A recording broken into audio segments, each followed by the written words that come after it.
newspapers and radio to social media and artificial intelligence, how did global news change so dramatically? Think about how we consumed news today. Within seconds, we can open our phones, watch a video about a political crisis in another continent, read a breaking news updates, or see any eyewitness footage posted by someone thousands of kilometers away. But the global news system we experience today didn't appear overnight.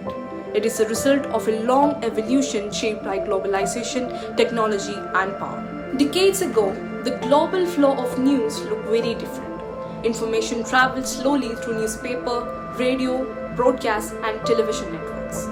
At the center of the system were a few powerful Western news agencies like Reuters, Associated Press, and Agence France Presse.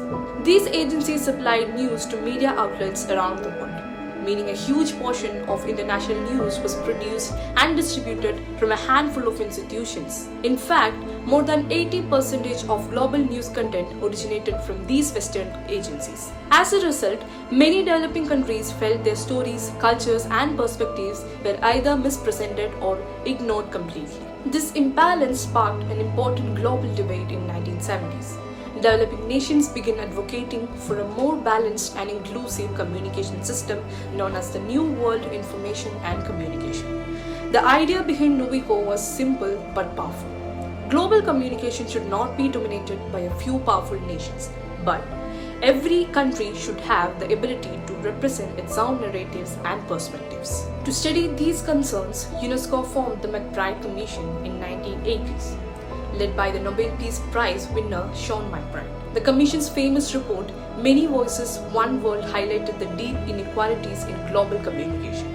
It pointed out that media power was concentrated in a few hands. Many developing countries lacked proper media infrastructure and cultural identities were being threatened by the dominance of foreign media contents. While these debates were happening, another transformation was already underway.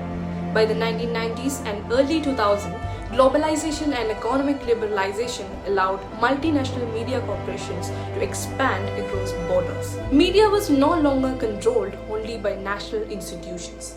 It was becoming a global corporate industry. Major organizations such as CNN, BBC, the Walt Disney Company, and the News Corp began reaching audience worldwide, shaping global narratives through television networks, entertainment channels, and news platforms. However, the most dramatic transformation came with digital revolution.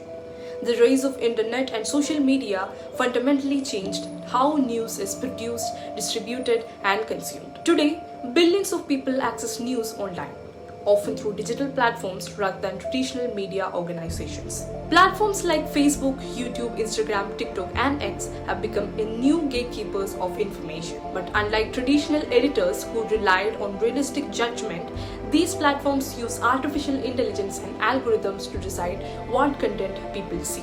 These algorithms analyze our behavior, what we click, like, watch, or share, then personalize our news feeds accordingly.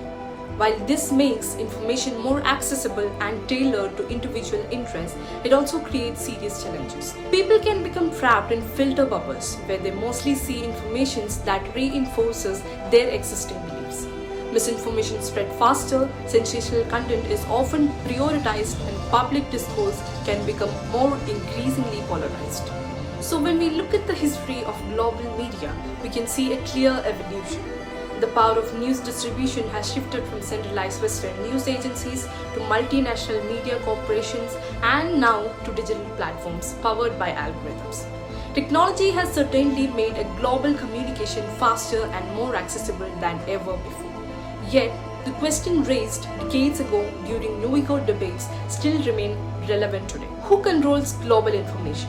Which voices are amplified and which ones remain unheard? In many ways, the tools have changed, but the struggles for fairness, diversity, and balance in global communication still continues. Thank you for watching.